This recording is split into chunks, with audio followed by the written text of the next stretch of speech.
Engineering 305, example problem 720. This is this combination of multiple materials in a single beam. So here's our problem. A timber beam, 4 inches wide by 8 inches deep, has a piece of aluminum put on the bottom. It's only 3.5 inches wide, but a ½ inch deep. So you can see that in the picture. It's securely fastened to the bottom face. That's so that we share the shear stresses and transfer the load appropriately. The modulus of elasticity for the timber and the aluminum alloy are 1250 KSI and 10,000 KSI respectively. So E for the aluminum is equal to 10 KSI, and E for the wood is equal to 1.25 KSI.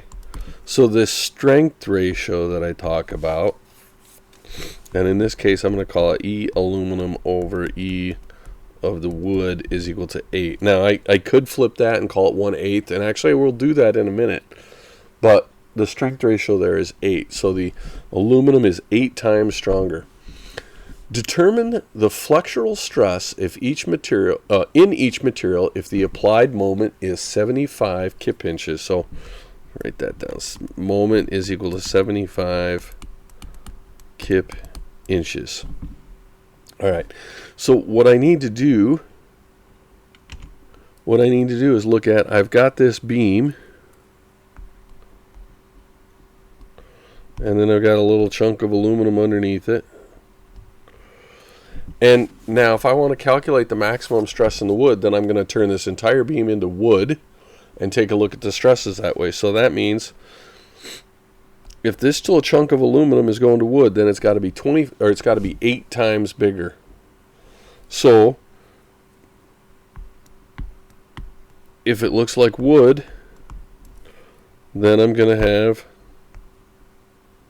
my black box 8, 4, and this 3.5 inches, when I multiply that by 8, that's going to go to 3 times 8, 20. It's going 28 inches wide, but only a ½ inch here, 28 inches here. And now the entire thing is wood. It's all wood. And I really don't want to solve I for that, right? I'm going to get rid of that. Nope, wrong button, that one. I really don't want to solve that. You know that. That's parallel axis. And first I've got to find the centroid.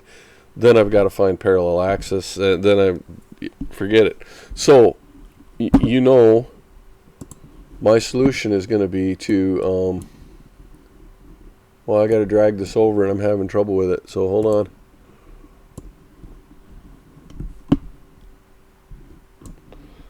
I drew it into Inventor. I know, you're thinking, why didn't I use SolidWorks? Well, because I think more of you have Inventor. And so I did that and dragged it over. And what was I looking at here? Oh, see, I went the other way.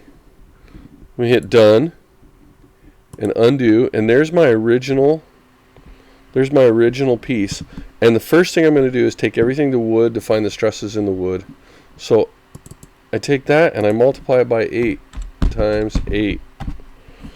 And I drew mine in such a way that it was symmetric about that point. So that's what that little stub line is.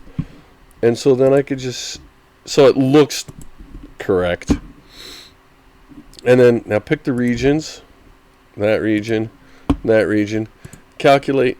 And again, you've got to interpret the results. So here's my origin, 0, 0. It's telling me where my centroid is. My centroid is up 2.7 inches. I can't draw on that screen. But it's telling me my centroid there is up 2.7 inches. So that gives me pretty much everything I need to know. That's from the origin. We're between the two, not at the bottom, but between them. And it's got me in a second moment of area of 346.9. So let's go back to this, and it's telling me this distance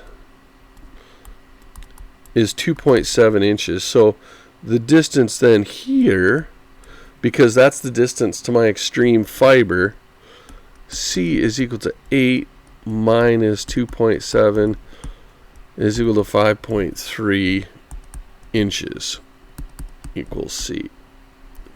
Alright, and I had an I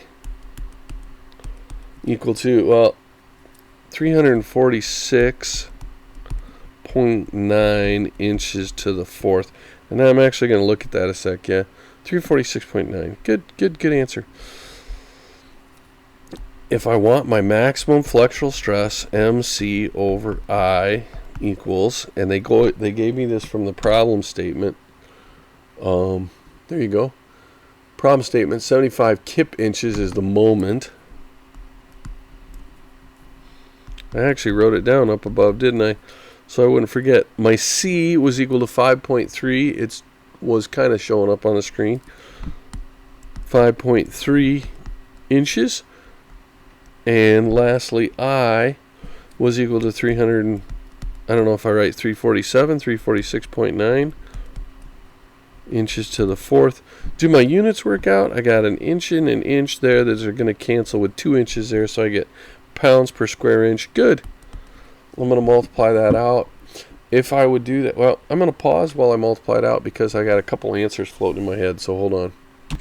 So I got 1136 PSI, which if you look in the book, they're going to go with 1144, and I think that's because they did not round that the same way I did.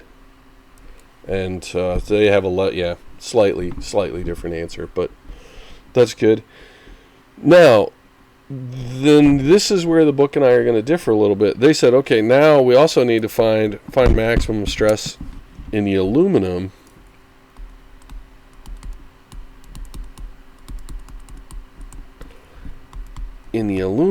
And they take a different approach than I do. They use the equation that the strain is the strain is the strain, and then they use the ratio of the widths and the ratio of the Young's modulus, and I don't think that makes intuitive sense to me. I think what I'd rather do is say, look, we're going to convert the whole thing to aluminum.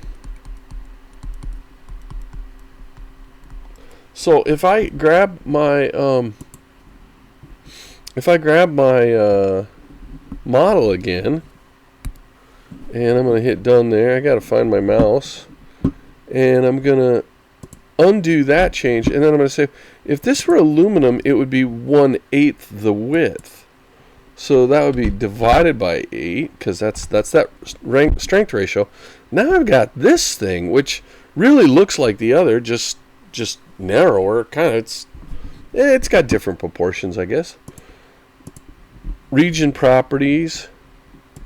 I'll grab that, and I'll grab that, and I'll hit calculate. Now, how did my centroid move? My centroid didn't move at all. I can highlight it there. My centroid did not move at all. It's still 2.7. This, I can't draw on the screen. The distance from the centroid up from the center, 2.7.